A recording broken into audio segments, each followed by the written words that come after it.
And we're now live on Polygon Issuance number 68 for the 31st of July, 2015. And all you're seeing right now is our guest, because I turned it off, my part off right now. But this is Jeff Wilcox hosting the show once again this evening. And as you can see, our guest, he's nice and prim and proper and in the studio, ready for us right now. Yeah, just got off the air. Yeah. So while I'm trying to do work, because I accidentally forgot to put the link of the thing onto our show, onto the page, so I'm doing that now. So sorry those that didn't see that, but Travis Meyer, I think that's how I'd say, or Mayer, or it's Travis Meyer. That's his name. So yeah. Meyer the Mayor. Yeah, but he's the chief meteorologist, I believe he is still, at KOTV in Tulsa, Oklahoma. And he's been there since 2005, and then was at the other station, KTUL, since like he had graduated out of college, pretty much. So he's been in Tulsa since like he was like a young whippersnapper, more or less. Yeah, been here 33 years. So a long time to stay in one market, that's for sure. Even though it's at different stations, but still. True. You pretty much know Tulsa. You can probably start naming the streets off and don't even have to look at a map or something like that. No, and it's funny because when we haven't had severe weather for a while, I'll start going, which county is that? Because Western Oklahoma, we don't cover Western Oklahoma. We only catch the eastern third of the state. And you know every county in Oklahoma after you get through April and May, and you're reminded of all that. And then if you go without severe weather for 8-9 months, then you start to scratch your head even after being here for over 30 years. You go, which one is that? Canadian?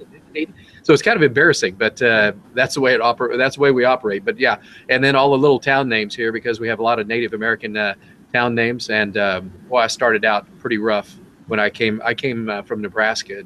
There was a tornado watch issued in right after Thanksgiving, and I was like, oh yes, I'm in Oklahoma. This is great, tornado watch and everything. And I started practicing. It said National Weather Service has issued a tornado watch for eastern Oklahoma, including the following counties in eastern Oklahoma: Craig and Tulsa and Muskogee. Okie from Muskogee. I was just kind of thinking, I was trying to pronounce all these names because I had not pronounced them before. Sequoia, Pushmataha. And the audio guy comes in and says, you're on the air. And I was practicing the names while that was going on. And I didn't have email back then, but they had letters. And let me tell you, they told me to get my rear back on up to Nebraska because they wanted somebody from Oklahoma that knew how to pronounce their own county name. So it was pretty embarrassing beginning here in Tulsa. But the interesting thing was the same thing happened to Gary England when he started on radio. That there was a tornado, there was some watch in eastern Oklahoma, and he couldn't pronounce the names either. And he's a native Oklahoman, and he couldn't pronounce the names. It was in eastern Oklahoma, so you can give him at least a credit that eastern Oklahoma counties are a little harder to pronounce than western Oklahoma. It's like Grady, Caddo. They're much easier than saying. Yeah. Pushmataha, Okfuski, or Okfuski, yeah. Mulgee, and all those other counties. I'm like, and you could see I mispronounced them a little bit, not as bad. It's easy. It's real easy. And it's pretty frustrating for all the new meteorologists that come in, because obviously we're much more in tune with naming the individual towns, and that, even gets to a lower level, or a tougher level, I should say a higher level of pronunciation. And boy, you hear about it too, because especially with emails now, because they'll come right at you and say, really? You don't even know where you live? Hello? So we have a pronunciation guide for eastern Oklahoma. I don't know how many places have to have one. I suppose about everybody, just so that they're not embarrassed. But man, we use ours a lot, especially for all the newbies that come in. So when you grew up in Nebraska, you were pretty much growing up in the 1960s. I won't say how old you are, but it's pretty much about that. 50, in the 1960s. Yeah. So growing up in Nebraska, and I read the bio of you climbing into barn roofs and looking for storms. So I would assume that would probably be how you got your interest in weather, and you probably got it even before you even knew what you were looking at. I did. There was my mom was a school teacher, and we had blackboards back then, and I drew a map of Nebraska with the temperatures on. I was 5 years old. I have there. My mom still has that. And I was doing the weather like the weatherman on TV. And I don't know why, but agriculture, I grew up on a farm. And agriculture is everything depends on the weather, everything. And especially there, because it doesn't rain that much in central Nebraska. It's kind of an arid climate, and you know, much like western Kansas and western Oklahoma. And so you run that, you're always praying for rain. And so my dad and my mom prayed for rain all the time. And so I just, at night when these storms would be developing up to the west, northwest, and the sandhills of Nebraska or whatever, these big old clusters of storms or MCS would come in, I'd get up on the windmill. I had an Instamatic 104 camera, a Kodak Instamatic, for anybody who's old enough to know that.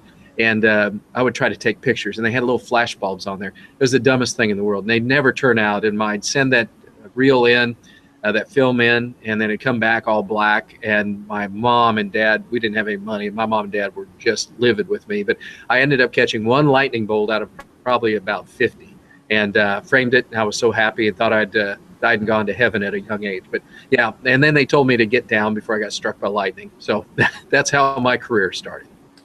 So did you continue that before you went to college, continue expanding your horizon on that, learning more and more about the weather before you ended up going to the University of Kansas? Yes, I did. It was, you know, what's so weird about meteorology today compared to when we were growing up, or when I was growing up, was the fact that we ended up having, you just didn't have resources. There was very few magazines.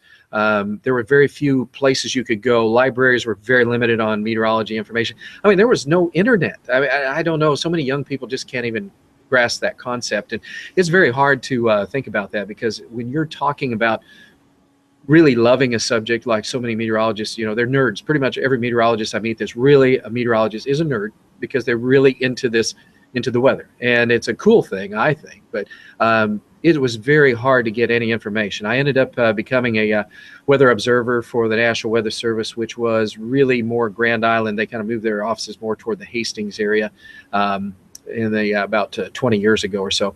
But I ended up going up there a couple of times, but I'll never forget. I went up there, I think I was a sophomore in high school, and I was so excited to go up there because I'd sent letters to them, and they sent me back a few things, and I'd send them all my observations for years. And I went up there, and the guy, one of the meteorologists, was sitting at his desk, and he had a Playboy magazine of all things. I'll never forget this. And he saw me come in, and he shuffled it and dropped it, and I was just to where I could see it. I was like, "That's all you do as a weather person?"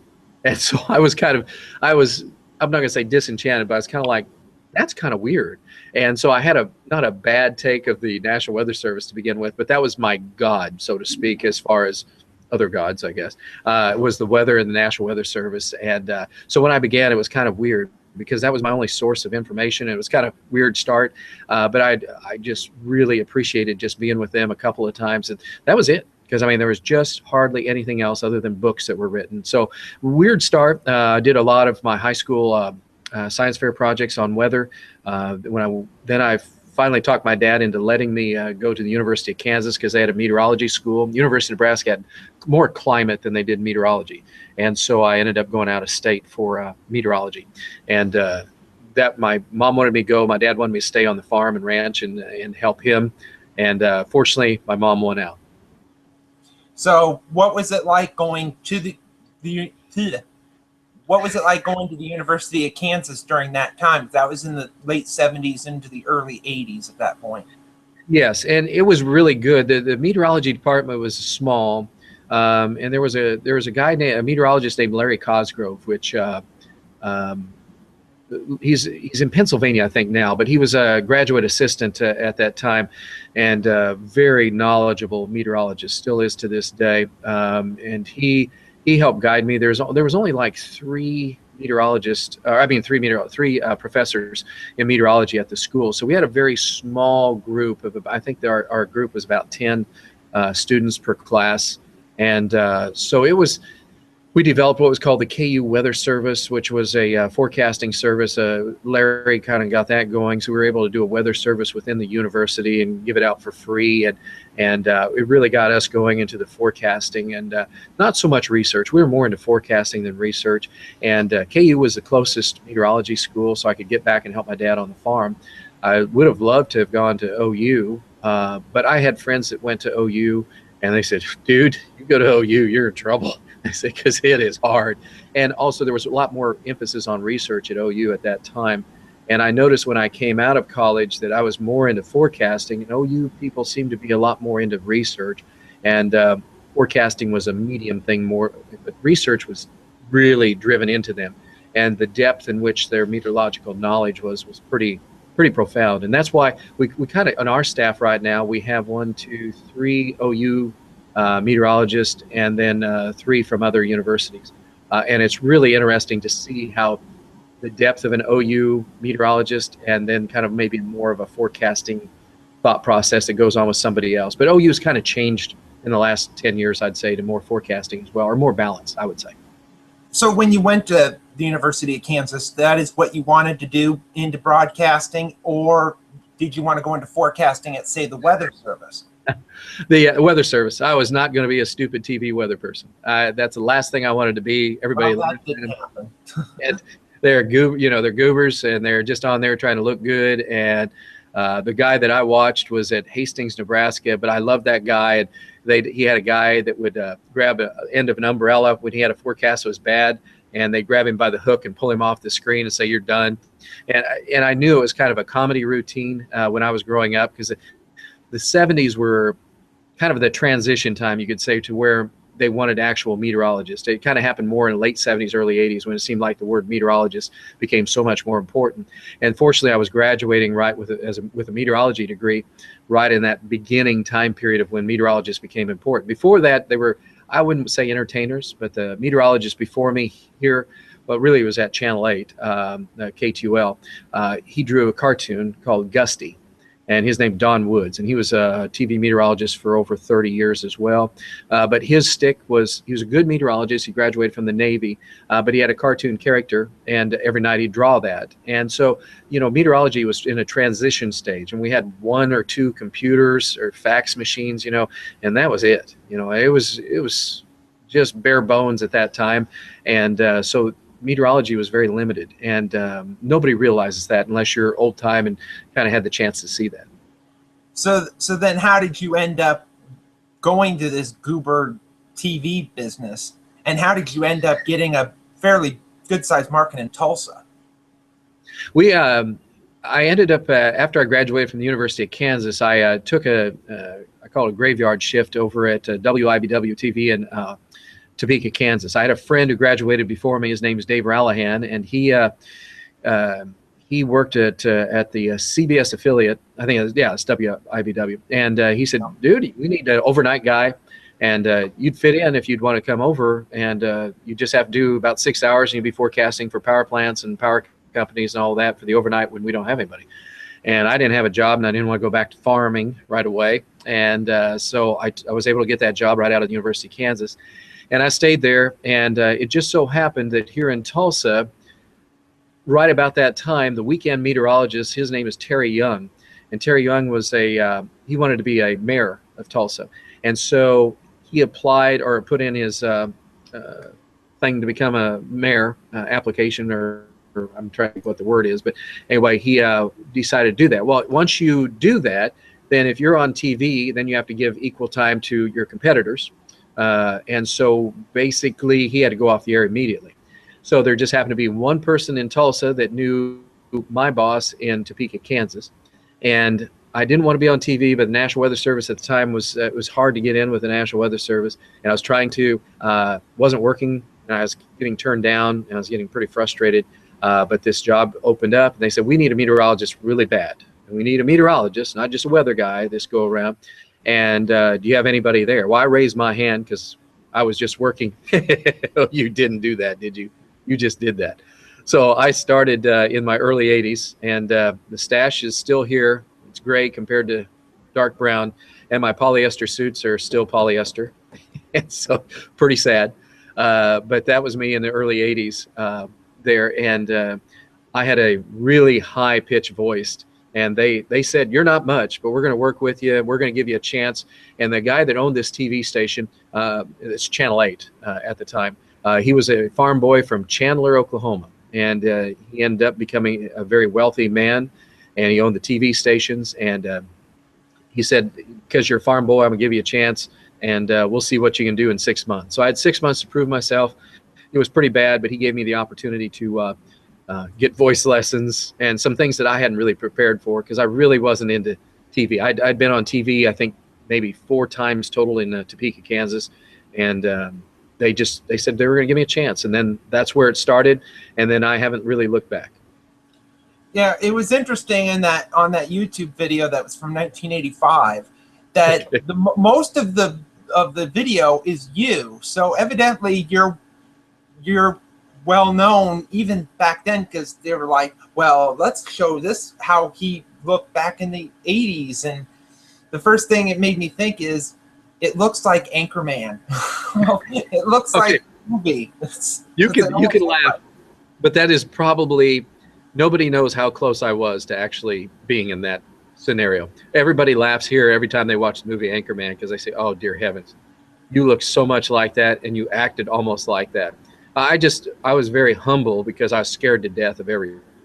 And because you're new, and TV was still, TV wasn't new, but it was still very, there was only 3 stations in town, and the 4th was PBS.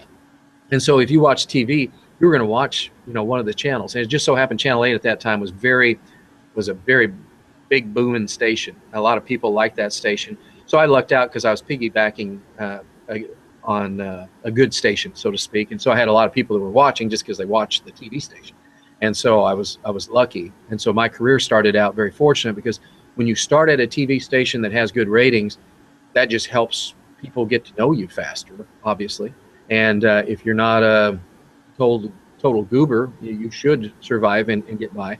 And so that was my luck of the draw, was that I actually worked for a great station, and they stayed great for a long time. And then I just got to ride along the ride, I guess you could say, as it. And then the chief meteorologist retired in the late 80s, in 1989. That was Don Woods, who drew the cartoon character Gusty, which, by the way, is the state cartoon for the state of Oklahoma. There's also one in the Smithsonian, basically for weather, folklore, and just kind of the weather of the past. So that's in the Smithsonian. So that's pretty cool. But anyway, I had to replace him, and my general manager said, I'm going to give you a chance. Don't screw this up. That's what he said about going to the 10 o'clock newscast. Yeah. It was pretty embarrassing. And everybody, when I first started in 1990, after replacing a legend, I mean, he's a living legend. He just passed away about 2 years ago. But everybody said, where's Don Woods? Why are you here? And I had that for 10 years, so it's very hard replacing legends. But at the same time, I just slowly, inch by inch, was able to stick around, and I didn't get fired. And I worked very hard to stay correct with my county names and trying to actually get the forecast right every once in a while. So when you talk about that, because when you went across town to where you are now, you were more or less replacing another legend at that point, Jim Giles, who would then later retire only a year or so later, and then unfortunately would pass away not many more months after that. So was it as bad at that time having to replace another legend in Tulsa weather? Yes, it was, and it wasn't. This one was orchestrated a lot better in terms of, we had a lot more time. They brought me in. What was real interesting is this Jim Giles was, when you're a competitor in a TV station market, not too often do you look up to the other people because you're competing against them. It just so happened that him and I hit it off very well. He had a ranch. I grew up on a farm. I had a ranch here in Tulsa. Or outside of Tulsa, and he has a ranch outside of Tulsa. He had a big one. I have a small one. But we were very similar in nature. At that time, there was a gentleman named Gary Shore. Gary probably, I'm not going to say wrote the book on severe weather around Tulsa, but he was a very aggressive meteorologist, very aggressive. And some of his proteges, Dan Satterfield, Mike Morgan from Oklahoma City, those guys kind of followed in his footsteps as far as being a very, very aggressive meteorologist, very cutting edge meteorologist in terms of severe weather coverage. So I took a little bit of what Gary Shore had, because I liked some of the edginess that he had. He was some people called him Scary Gary. So when I heard that, I was like, I'm not going to be scary. And then I looked at Jim Giles, and I was like, oh my gosh, he's just a gentleman, a scholar. He was in Vietnam. He did get sprayed by Agent Orange In fact, that was his demise several years ago, or part of the issue. And he was a commander, weather commander in Vietnam. So you had a tremendous amount of respect for him because of where he has been or where he was. And then he was a gentleman on TV. And I was like, oh, crud, here we go again. And this one, though, was orchestrated in a way where the general manager let everybody know that we really liked each other and we hit it off very well. Our desks were next to one another. And here's a guy I was competing against for 15 years. And of course, he was dominating and was just like, good grief. And then I get to sit next to him and I'm like, here we go again. And it was rough because but they made the transition smooth. And they put billboards up with both of us on the billboards, and we were friends, and that made the huge difference. It wasn't an abrupt start or an abrupt end, and so I think that transition helped me a lot more, and had a lot more respect. And since I respected him a whole lot, and that came out in promos and stuff like that, that helped. Otherwise, that would have been probably the hardest thing I would have ever done. So we're gonna do the entire career in Tulsa at once. Any memorable storms from, let's say, about the 80s and 90s that you can remember offhand? In Tulsa, about every year, there's something really wacko that happens. We live far enough south that we don't get too many blizzards, or, we've had, I think, one official blizzard, and that was just a couple, 2011. And then the rest are just... It was, sorry to interrupt, but that was the one that was right before Christmas. That there was a big storm. Yeah, I actually, and I have a slight story about that. I was doing my forecast videos that I typically do each night, or try to, and that just happened to be a time where I decided to take the GFS and color code it. Just taking a guess, and I color coded it with like the snow and the mix, rain snow mix, or freezing rain. And I did it the first time, and it was this storm, and I saw this heavy, and I color coded it, and it had heavy snow into Oklahoma, and I'm like, that's not right. And I thought I'd done something wrong, and all of a sudden here Tulsa gets like a foot of snow, and I'm like, oh, good, the GFS got it right, yeah. Or I got the color coding much better. So that was my story. So I started to interrupt that. No. And that was that was bizarre. The first one, this one is what taught me a lot of respect. It was I had just gotten here in '81, spring of '81. We had a tornado, fall of '81. In the spring of '81, there was a tornado that hit a place called Bixby, Oklahoma, which is in the southeast side of the suburbs, or southeast side of Tulsa, a suburb. Killed quite a few people, and there was this little girl that ended up coming out of this mobile home. She says, and it was just like she was a 4-year-old girl, and we had a sound bite from her that just, I've never seen anything like that in my life. And it was just a very moving thing for that early in the 80s, but it was to have that, it was on film back then.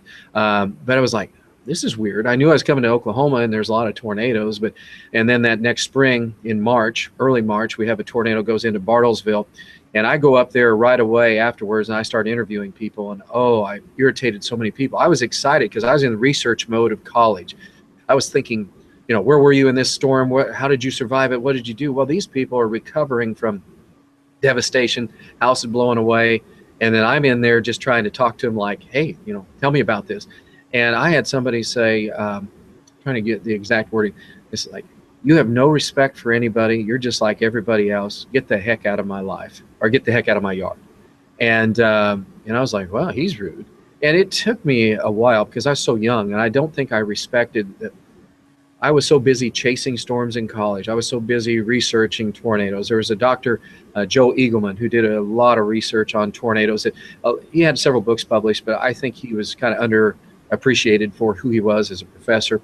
But he kind of helped get things rolling as far as us going out chasing and all that. But I just, at that point, I almost got slapped in the face. And it took me a couple of years to figure that out. In 1984, there was a tornado that went south of Tulsa. It was called the Morris tornado in April. And I was working for the chief meteorologist, Don Woods. And on the teletype came across a severe thunderstorm warning for Okmulgee County, which is the county just south of Tulsa. And we had a couple of big storms going on at the time, supercells. And the radar was a World War II airplane radar, and it went around real fast. And so every storm was pretty much, was rounded on the sides and pulled. So you didn't have an an exact look at the storm because it was probably about 10 miles longer than what it should have been, just because of the speed of the radar and the ability for it to register on the screen very well. And so what we did though is when we looked at it, we said, man, that baby blew up. But I was running the teletype, so I we had a screen that was a Venetian blind type of green screen, and it just turned sideways, and it was a curtain, and then we'd move it off to the side, and we could open the door to go into the weather office. It was weird. And then we'd have to shut the screen and then turn the Venetian blind sideways so you couldn't see it. It was all green screen. Well, I had to stick my hand through the Venetian blind to hand him that. And it was a severe thunderstorm warning, but it had up to baseball size hail on the National Weather Service warning. When I did that, Don does the warning, say, hey, we got that. You better hurry up and get in the house or get your car in the garage. And then the teletype goes off with the little ding, ding, ding, ding that it used to do. And I ran over there to it. And it says a tornado has just gone through the town of Morris, multiple injuries. Well, he's just reading a severe thunderstorm warning. And that was for a storm that we were still thinking maybe was about 10 miles west of where it actually was. And then I hand him this next one, and the storm has already gone through that town where he was just saying it's coming into your town. And then the Tulsa World did a descriptive narrative, pretty much situation of how each person was.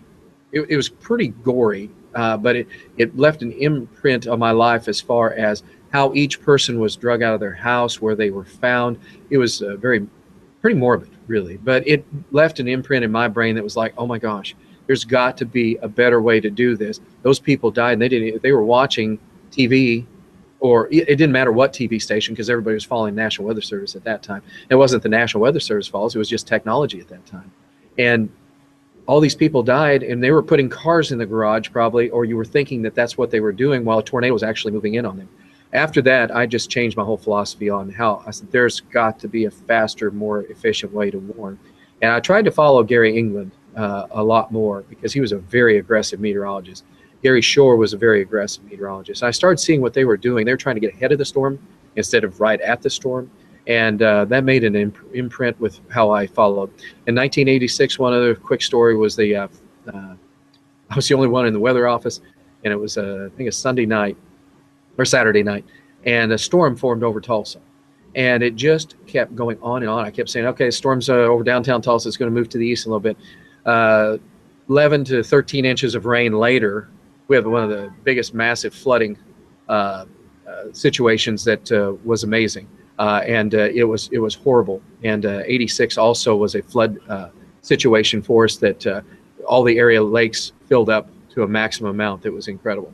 Hey, I'm going to take just 1 second here. I'm going to let you talk. For some reason, my power source, for some reason, says my battery power is down to 7%.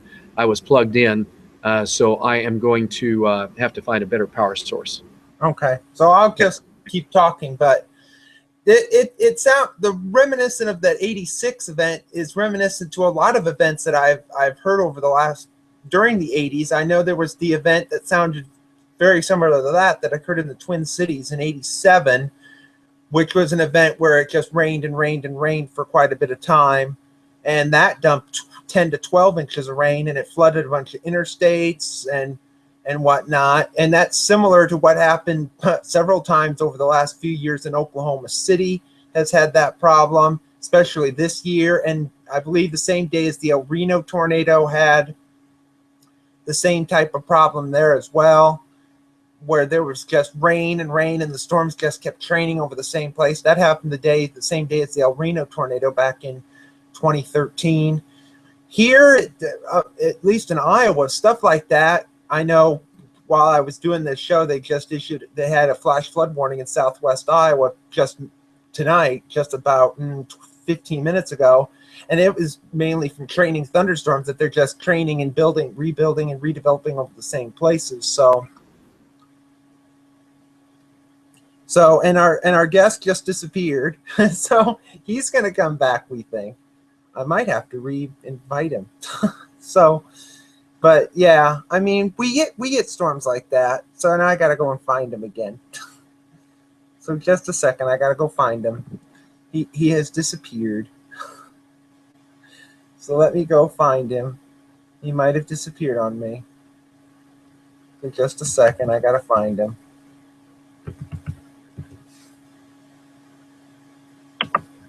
Yeah, this is what we get for live live podcast. The show just goes kaput real quick. So let me go.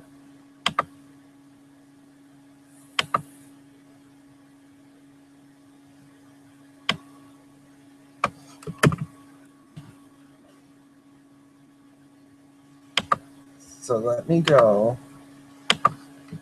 and will. Oh, that's not cool. Okay, so we're going to re-invite him. So he should be coming back in any minute. So be prepared. So that's what's when you talk about events like that, and urban flooding is really bad in hindsight. So we'll see if Travis comes back. Otherwise, I'm going to make fun of him some more.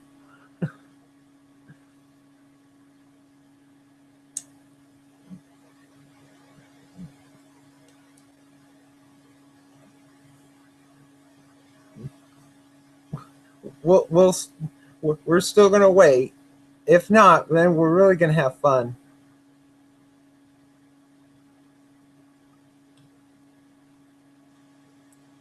So we're still waiting at this point to see if Travis will return or not.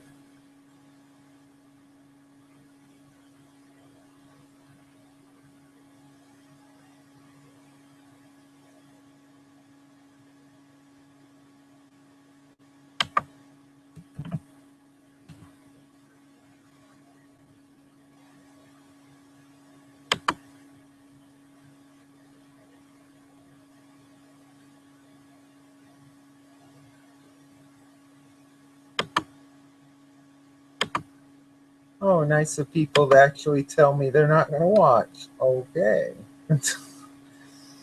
So we'll see what happens. So let me see if something happened and whatnot.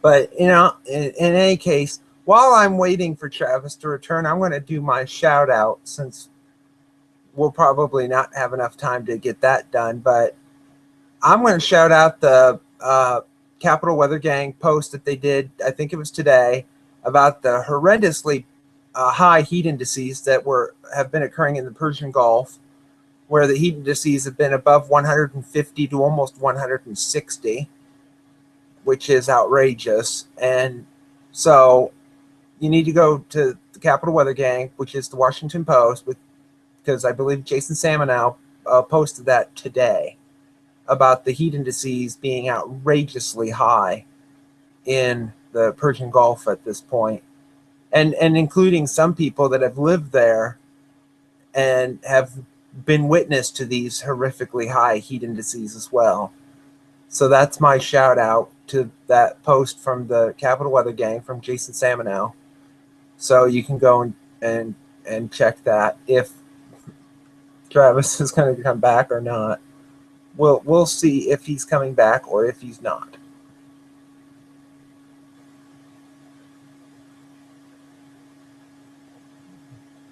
Otherwise, I might have to start a new whole podcast again. That could be interesting.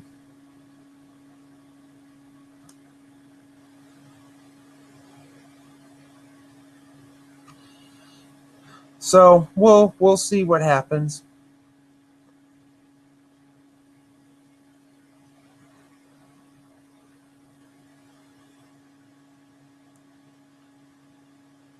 But in any case, I could do a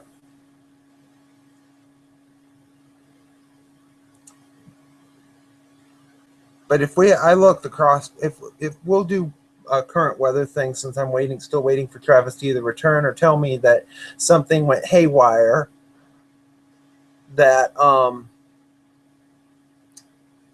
we have a hurricane heading toward Hawaii. That's Guillermo. That's in the Eastern Pacific. Probably won't be hurricane strength when it gets there, but you never know. It's El Nino year, so anything's possible. Have the monsoonal flow continue over the south and west. Saw a couple of severe thunderstorm warnings in the southwest earlier today. There's been a couple of air mass type thunderstorms developing across the plains into the Midwest, and they're starting to dissipate as it's getting toward the nearing sunset at this point. So if I have to, I might have to split this into two parts. That could get wild.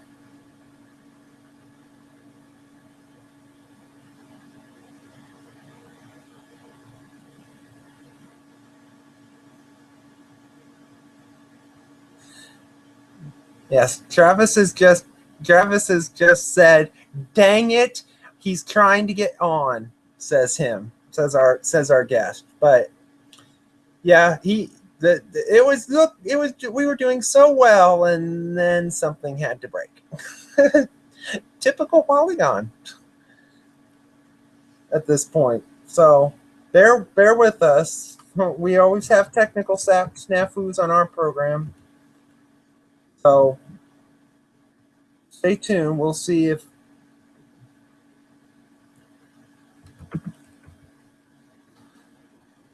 I gotta tweet this.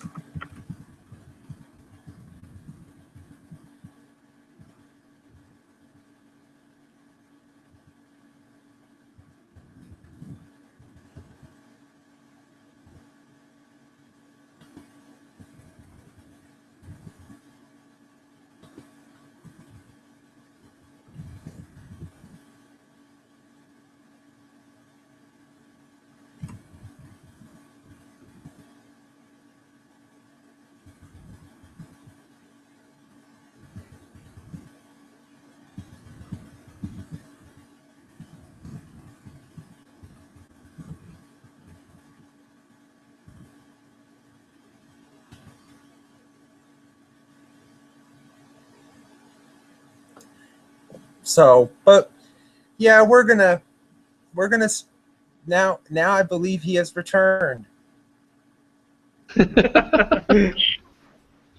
At this rate, right. we'll be watching him doing promos as part of our extended coverage. All right, bye.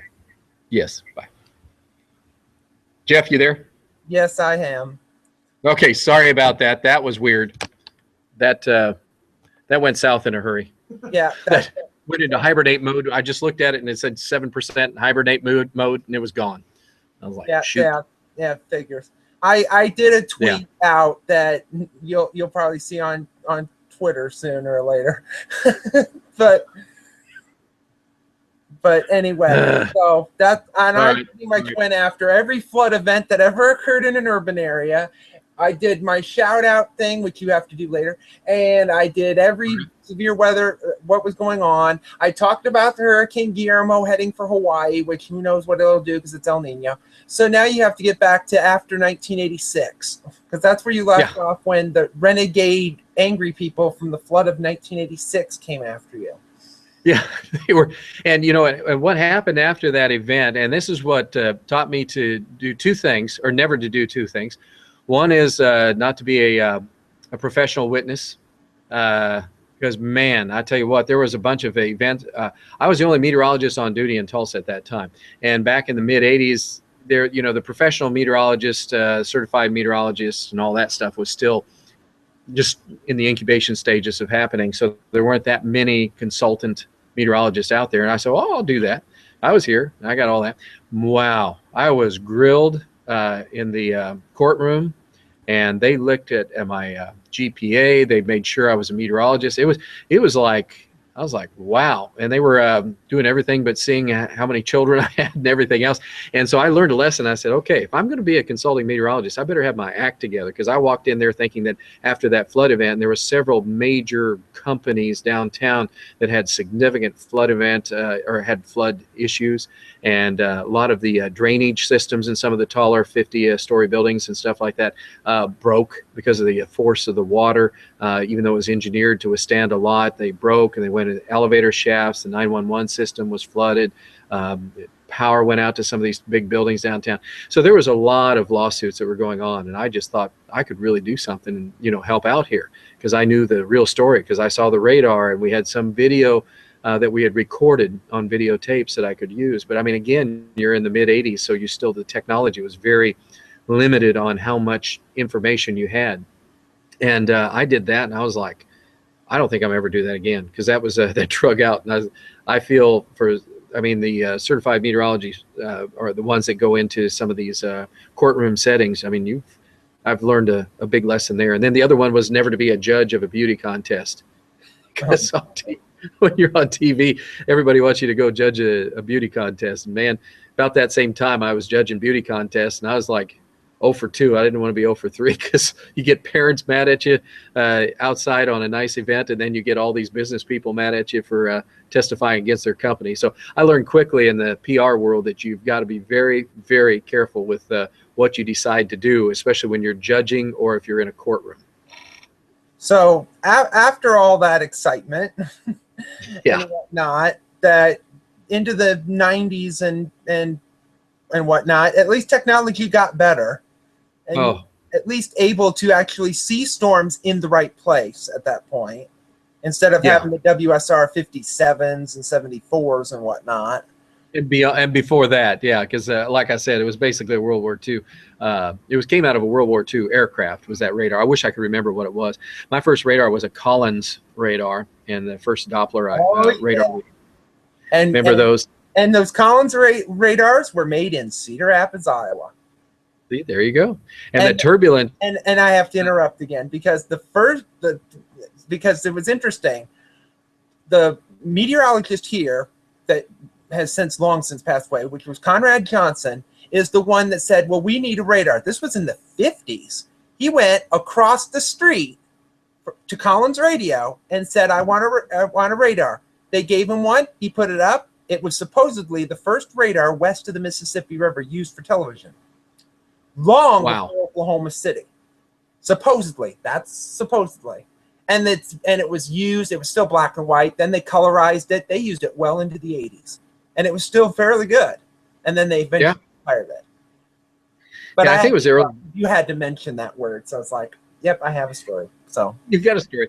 But it was like, I think the early 90s. I'm trying to remember, 91, 92, or 93, when they came out with the first Doppler.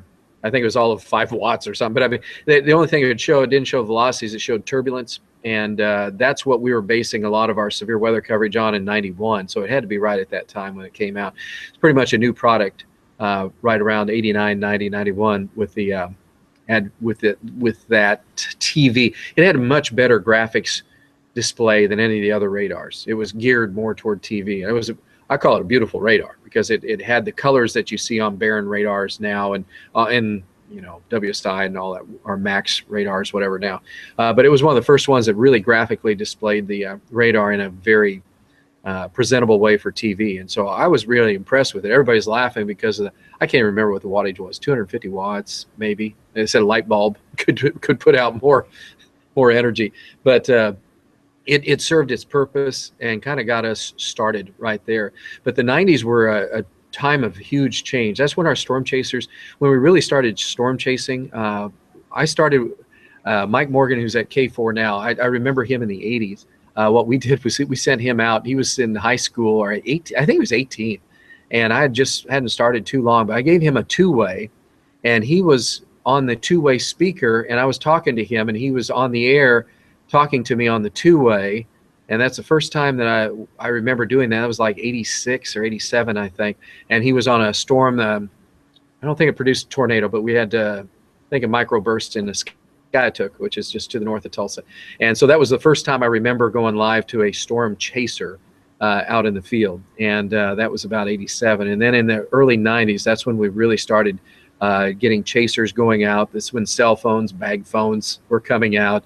And that's when we took some technology from Desert Storm, where they literally, they sent some of the soldiers beyond enemy lines and would have them take pictures and then sell back a picture. And it just read one line at a time. It'd take about 60 seconds to get a video frame, not a video, just a video frame. of what you were seeing out there. And we took that technology in the early 90s and we used that for chasing storms. So it was really weird back then. And you'd have the phoners, as we call them, from the chasers, and they'd have to go through the audio boards and all that, and then you get the wrong chaser or whatever. And it was very frustrating, but at the same time, it was moving forward in storm chasing, and the technology early on was rough, but at that time it was state of the art, you could say. So we really liked what we were doing. And then when it evolved to where we actually started getting videos, but that really didn't happen until you get into the 2000 time period, when video started to become more prevalent. So it was a rough go, but you'd actually get a picture of a tornado, probably about 5 to 10 minutes old by the time you got the picture, but you could transmit that and tell people what was going on. And it was, radar was better. You had more people out there, which in Oklahoma, if you don't have people out there, then you're doing it wrong.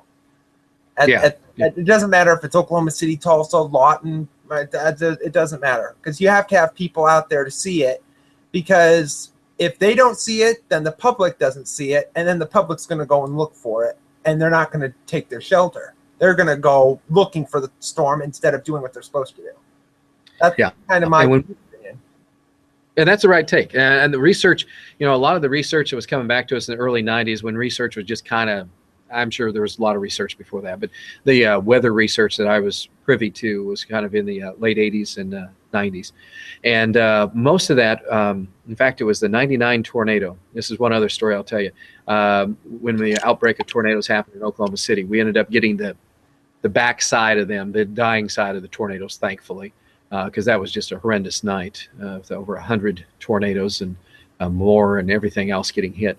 But one of those went on up the turnpike here. Several of them did, but one of them specifically wiped out a mall halfway between Oklahoma City and Tulsa, and continued up into Tulsa. When it came up into Tulsa, we had a severe electrical storm, and it knocked out our radar, live radar.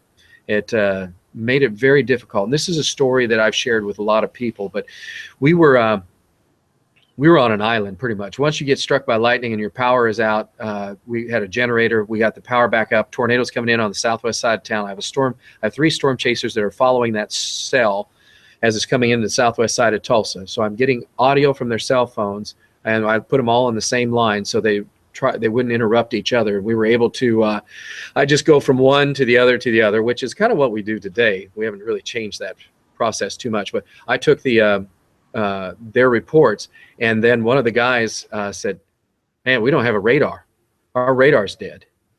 And so I had to make a decision right then, because if you're without a radar and you're trying to storm track, I had the storm chasers who were doing play-by-play, block by block, mile by mile. That was good, but I also was then lost without a radar, because where was it going? I wasn't really getting a direction, because all these guys are just constantly telling where it's at. We're trying to plot where it's going. It became very stressful, because I had to make a decision. Am I going to stay on the air with that, or should I tell them to go to another TV station? What I did was I looked over to one of our guys. I said, "Watch our competitors. If this thing keeps dying," because it was weakening. The guys were telling me that the tornado was losing a little bit of its umph. It was still there, but it was more in a rope stage. And I said, if this doesn't fall apart within the next couple of minutes, I'm literally going to say, we've got to get out of here, because the tornado went within about a little over a mile from our TV station. So we knew it was right there, because we were right there. But I had the guys watch the other TV stations, which was here at Channel 6, watching Jim Giles and doing their storm track. And then our guys would do the same storm track to make sure we were not going to cause a loss of life, because I had to make a quick decision on that. We had it, though, on video, a camera. A camera was about the only thing left working. And we had a camera on our tower, and we were able to track that tornado. And that was the only reason why I went ahead and stayed with it, was that we followed that tornado, and we had power flashes the whole time. And it was as it came across. And then I said, once we lose it, I'm telling everybody to go to another station. And fortunately, the tornado died about 2 miles southeast of our TV station when it finally lifted. And our chasers were there. And there we had chasers on the other side of the river, because there's the Arkansas River that cuts through West Tulsa and East Tulsa.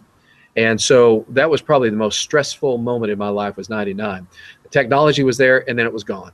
We had Viper radar that came in 99, and then it was but it wasn't there. You know, you lost everything that was important to you because of these lightning strikes that killed us, and I had to make a quick decision. Fortunately, thankfully, thank God that it didn't go any farther, because that would have been weird. That was our highest ratings night because we had video, and ever since then, that has been, I think, an amazing thing, because if you have video, you have the tornado. Every time we've had that, you just blow away the competition if they don't have it. And this brings up something that happened last year during the April 28th outbreak last year, where a tornado hit Tupelo, Mississippi, and Matt Labhan, who's been on the show before, the tornado went south of the TV station. It didn't hit the TV station. They lost their power, and then they lost their radar. And that stuff's on YouTube now. And he had no radar. He couldn't tell anything. Now in Mississippi, you can't chase. It's trees, hills. Yeah. So he's like, I don't know. He wasn't even getting data. So you weren't getting warnings. You weren't getting anything. He had to call the weather service to get that. And he put them on air for 45 minutes. So even then, that was in 90. What you were speaking of was May 3rd, 99. 99. It can happen even today if some certain things can happen, because a lot of stuff is now delivered through internet. If your internet goes down, you're up the river without a paddle. You big time. And that's a major dilemma for, I think, any meteorologist that's in a, I'll say a weather combat zone. And to a lesser degree, that happened to us this year when we had the Sand Springs tornado of March 25th. We had that coming toward the Tulsa area. It was in Sand Springs, just west of Tulsa. We got hit with I think it was just under 90-mile-an-hour winds. I think it was 88 here at the station. Knocked our satellite off the air. We were able to stay on cable, but some guys opened the doors and there's things flying off the walls. We have a brand new state-of-the-art facility here, but they opened the doors trying to get in as this was hitting, and everything was flying off the walls. Our weather office is somewhat protected. We do have a tornado shelter down below where we can go live from, but it almost made me feel like I was back in at 99 again. I thought, oh no, this can't happen again, because they said we were off the air. And we had some people on the air. Our power took a hit, but it came back up. But I think for any meteorologist, you have to make it. That's a big decision, because you can mess with people. I mean, you could kill somebody if you're not careful. If you make the wrong decision there and decide to stay on the air and you don't have the data, that's not right. And and I thought I stayed on the air probably a minute or two longer than I should have, but I had visual confirmation of it, so I felt okay. But if I think in hindsight of what I should have done and prepared more people to be able to turn to a station a minute or two earlier, that might have, if that tornado had stayed on the ground, I don't know if I'd have been liable for that or not, because I was holding on. But I think that's still a dilemma for meteorologists that literally have to make that decision, because it's happened to me, and that obviously, as you said, it happened to somebody else. And so that should hardly ever happen in today's world where we have backup systems or redundant systems. But it did happen, and it could happen again, I'm sure. So we'll get to the Sand Springs tornado, where there was a little incident, because I watched your live stream. I watched it. Yeah. And it's on YouTube, at least the part from about the Tulsa part where all you see is power flashes all over Tulsa, and it looks like just wind all over the place, all the way until it was in Arkansas. Yeah. And I watched it, and I remember that there was this donut shop that got flattened. And yeah, I had donuts from there in the morning. Said, oh, I was there that morning. So evidently you're never going to be allowed there again, because every time you'll go eat donuts, the place gets flattened by a tornado, evidently. That was bizarre. That was real bizarre, because I was just like, there's no way. Because when it wasn't supposed to really be a tornado day. I mean, there was a small, I think a 2%, there might have been a 5%, I can't remember for sure, risk of tornadoes. But when we were looking at that, we were thinking that we were okay, as far as we thought some hailers, and they were going to be southeast movers. And so we thought, it could torque up something. And when we sent our helicopter up, we didn't have him with a full tank. And they can't really leave our facility. We're in downtown Tulsa, so we have to be real careful on how they fly in and out with a helicopter. And when we got them up there, they said, we're running low on gas and we have a tornado. I'm like, you can't go now. And I said, you just hit the donut shop. And there was, you know, I was not laughing at the time, but it was just bizarre that that actually happened. But they had to land during the tornado to get refueled because of what we thought was just going to be a quick trip out there, follow it for about 30 minutes, 45 minutes, and that ended up being a big deal. That ended up being a bigger deal than we anticipated. And then there was the funny thing where you happen to, because I assume you have some way of watching the sister station in Oklahoma City in Tulsa from thing, and you happen to see more getting hit again, and you had them flip to them where David Payne is freaking out, and you see power flashes that look much worse than what was in Tulsa, and that was just wind. And you just seeing power flashes, it looked like fireworks going off on the 4th of July. And you're like, I don't know, it always seems to happen there, you said. And I thought, yeah, you're lucky you ain't there. You would probably have no hair and no mustache left by then. Oh my, yeah, it'd be long gone, long gone. And that's Oklahoma City. You know, what's interesting too is the Oklahoma City market is so different than Tulsa. And David Payne is, I wouldn't call him my new hero behind Gary England, but he's very, very energetic. We call him the Energizer Bunny. I've never seen a guy so jacked up. I mean, he drinks about 3 gallons of coffee, I think, before a severe weather event. And he is just going non-stop, and he'll stand on the wall, chroma key wall, for 5 hours at a shot. I don't know how he does that, but their attitude about the weather in Oklahoma City is so much different than Tulsa. And you know, they're up and running, and you've watched their coverage, I'm sure, in Oklahoma City. And their coverage, we tried to be more aggressive and have our chasers be more loud and aggressive, especially when there's a tornado on the ground. People just, I'm going to say, hate it. They really don't like it. And some of them hate it because if we get too jacked up, I don't think Oklahoma City TV meteorologists would work very well in Tulsa. And I know Tulsa meteorologists wouldn't work well in Oklahoma City because they think we're sleeping.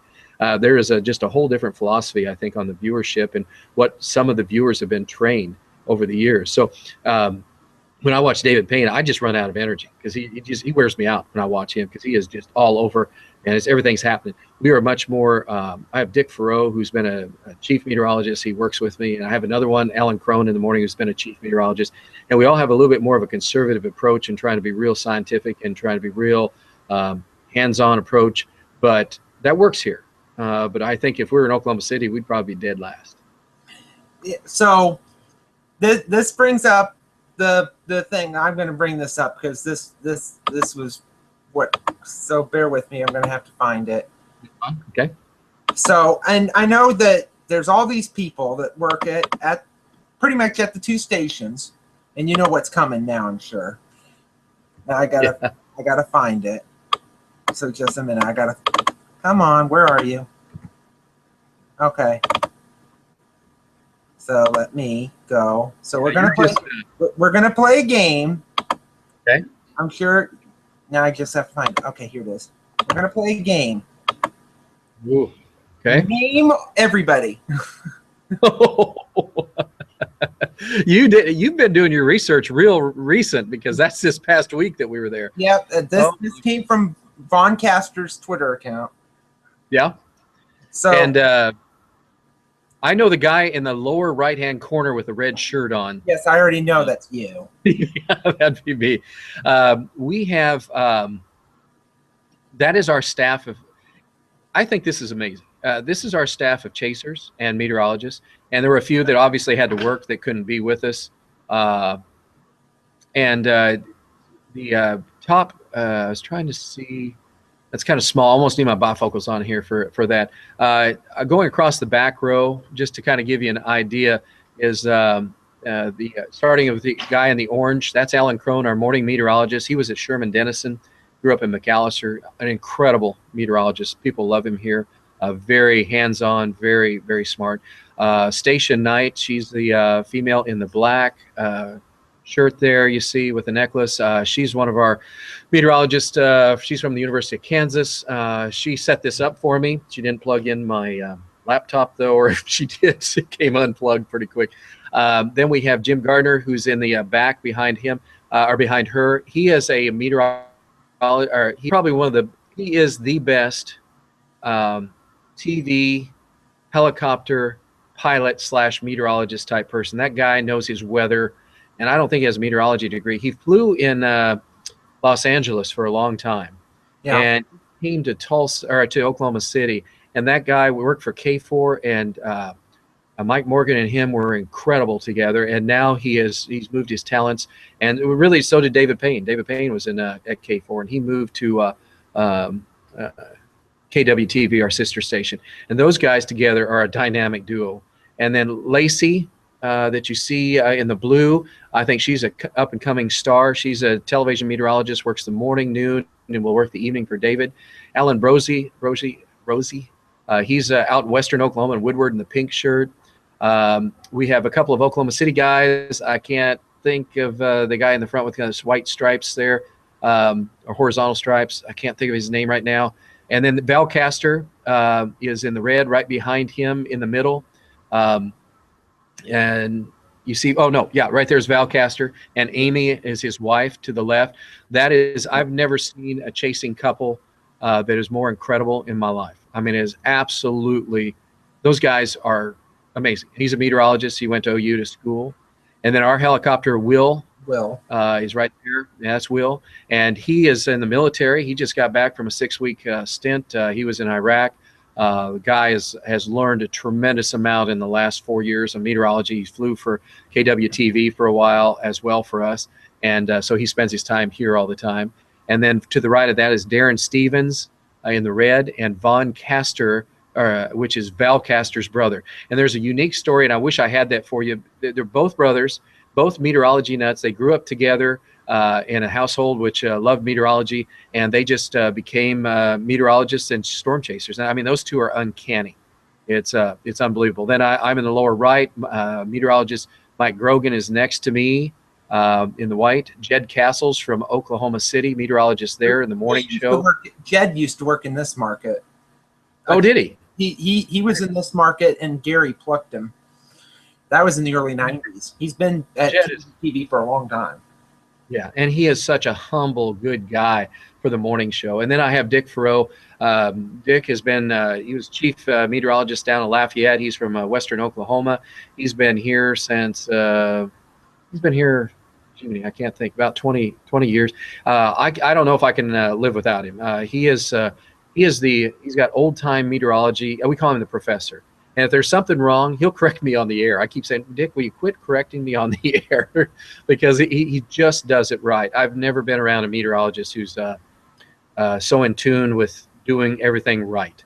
And so he makes it very, very good for us to be able to be high quality. And he sends us information all the time. Because sometimes in TV meteorology, you get, I'm not going to say full of yourself, but you think you know everything. This man keeps us all extremely humble. And then the rest of the team, you know what, I have to think of their names right now. And then, of course, on the far left, I'll go over there. That's David Payne. And I think he's an upcoming reincarnation of Gary England, just a different variety. I would say Gary England on, what should we say, that's on caffeine, high doses of caffeine. We'll just put it that way.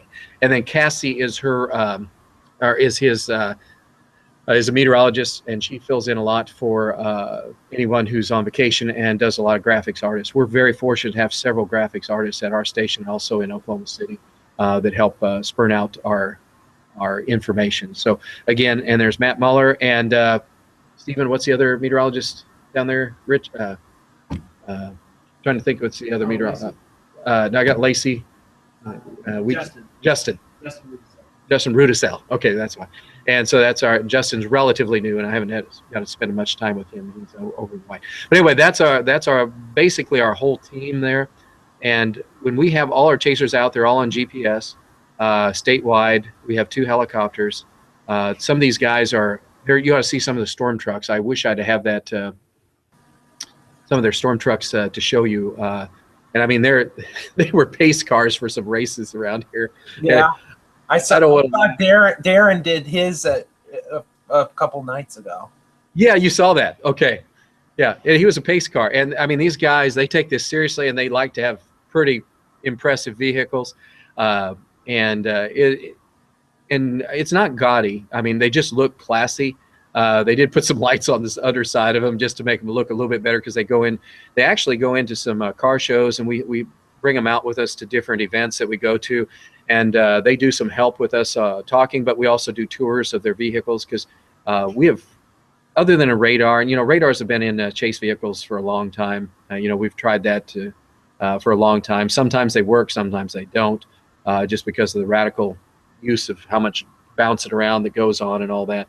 But the technology, these guys, a lot of times they know stuff before or as fast as we know it. So I think that's helped our guys in the field a lot to make quick decisions if they can't get a hold of us. So we really, really enjoy what we're owned by a smaller group.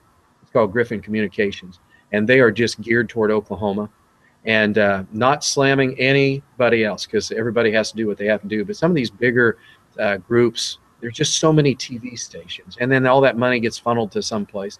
And what we're lucky to do is we recycle the money that is made here, and that's recycled right back into the station and into, I would say, into different, what should we say, quality things that they purchase to help us cover the weather in Oklahoma. And just, it's like having 2 helicopters in Oklahoma. That's really, okay, that's not unusual for big markets, but Oklahoma City is a big enough market for a nice helicopter. But for Tulsa, this has been pretty impressive. And when we put them both together on the same storms, or on storms, when they're moving across the area, and we have visuals from above, and then we have our chasers on the ground, and we have so many of them, and they've all got HD recording equipment sending into the stations, it's pretty impressive.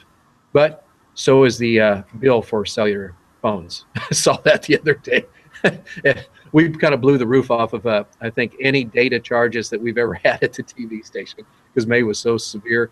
And of course, you're running between 6 and 10 cell phones per unit that is out there. And so that's a tremendous amount of data charges, especially when you go over. And man, that was May was an incredible month. That's all I can say for tornadoes, severe weather, and data charges. So I would assume that's probably the biggest thing, is the data charges on cell phones. Is a lot of the money that seems to go out at this point during weather coverage is that. Yes, I mean you invest. Yeah, you invest heavily in the equipment, in the vehicles, but once you have that all established, like Vaughn and Darren and Val and some of these other guys from Oklahoma City, then the thing is, we want them to stream all the time. We call it streaming. And we have, real close to me, I have a monitor with about 20 some odd individual postage stamp size ones on a big monitor, but I can see all the data coming in, all these video streams, and then I just choose which ones I want. I ask some of our weather producers to pull the next one up, or I do here from our desk. And I mean, it's incredible, the amount of video, the amount of sources we have to cover weather. And it makes you more aggressive, even, because you just have all these resources at your fingertips.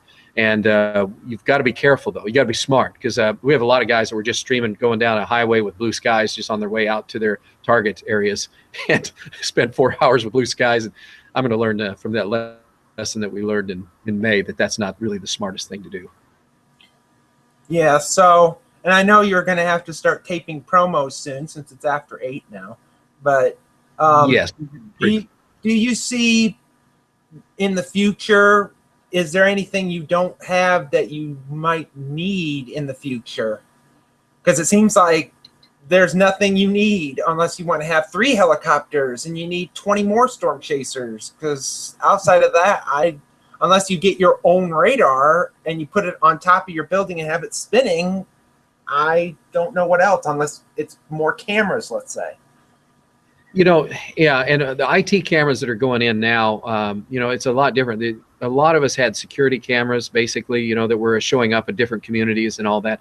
And I really like them, but the quality now going to HD just made those, I will say, incompatible with everything that we're doing. And I mean, when you go to one of those cameras, it's just like, oh my goodness, you can't even.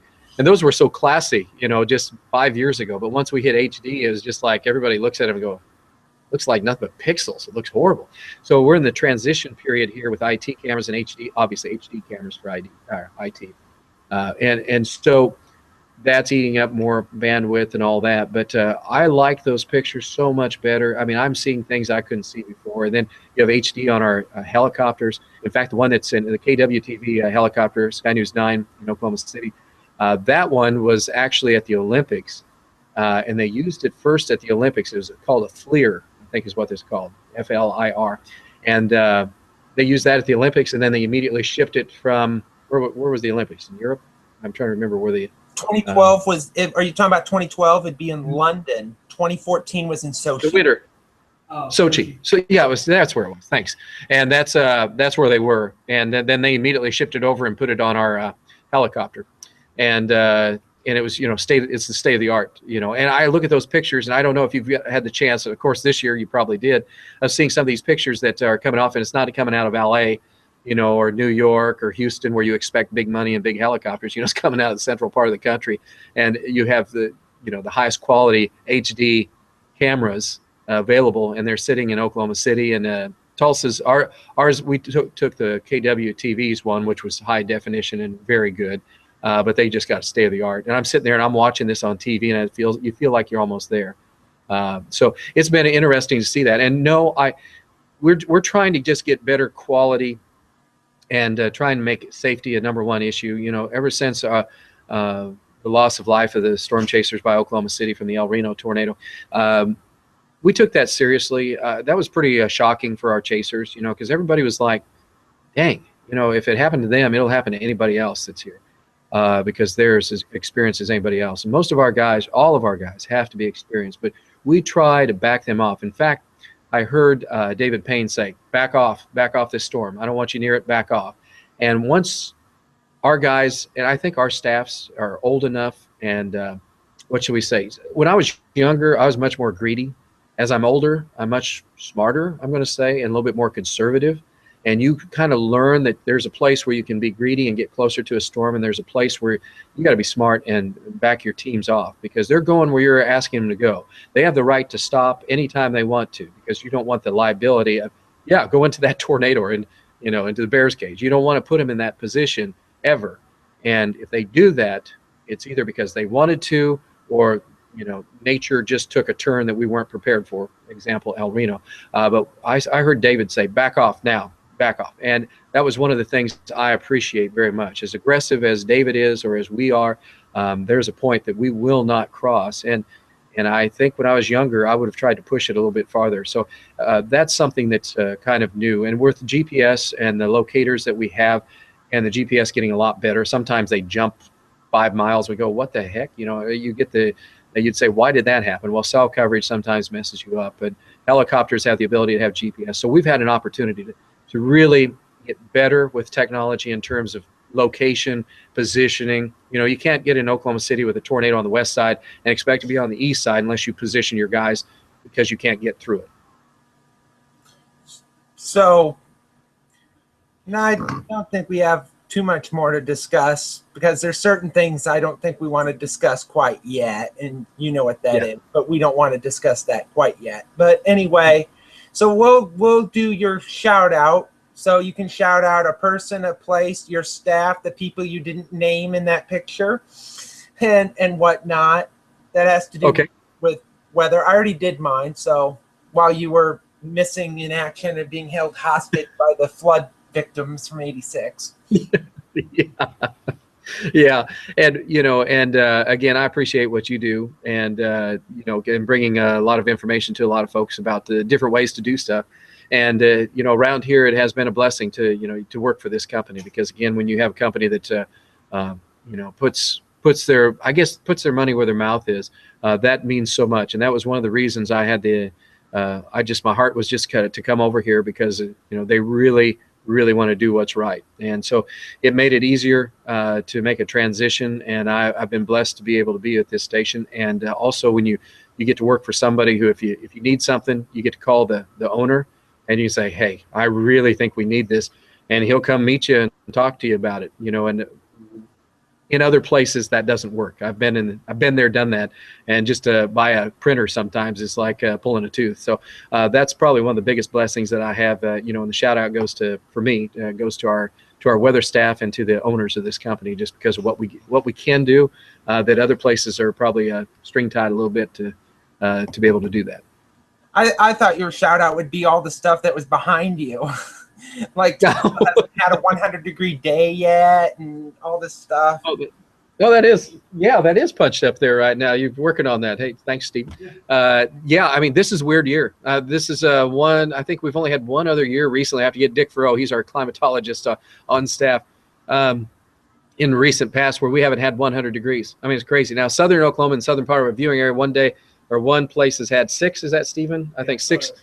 Poto, Oklahoma, which is just south of Fort Smith, has had 6 days of 100-degree heat or more. But this is the first year in forever. We hit 99 multiple times, 98 a lot of times. And we've had heat index, I think 114 is the highest. Gee, many Christmas. It's been a sauna here, even though it hasn't officially hit 100. But again, we're a foot above normal as far as rainfall. So pretty amazing. Yeah, you just put the kiss of death. It'll be 100 like multiple times in August. You still have August. Probably so. We'll see if this northwest flow kind of messes with us a little bit more. But again, hey, thank you for letting us be on. I appreciate it very much. Okay, thank you.